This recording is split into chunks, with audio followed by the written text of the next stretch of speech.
আপনারা দেখেছেন সচিবালয়ে একটা ভয়াবহ অগ্নিকাণ্ড হয়েছে।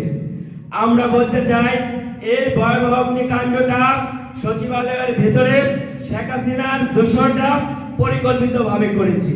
শেখ হাসিনা পালিয়ে গেছে, কিন্তু তার দাস এবং তার দোসররা কিন্তু এখনো দেশে রয়েছে। তারা এখনো কিন্তু দেশে বসে দেশকে একটা নৈরাজ্যের দিকে ঠেলে দেওয়ার চেষ্টা করছে।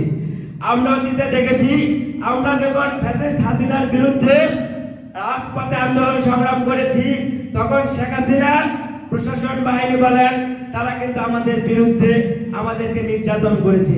এমনকি আমরা দেখেছি, আমরা যখন রাজপথে শেখ হাসিনার বিরুদ্ধে আন্দোলন করেছি, সচিবালয়ের ভিতর থেকে বিভিন্ন রকম কর্মকর্তা আমলারা সেই জায়গায় শেখ হাসিনার জন্য তারা মিছিল করে। যে সকল আমলা কর্মকর্তারা শেখ হাসিনার পক্ষে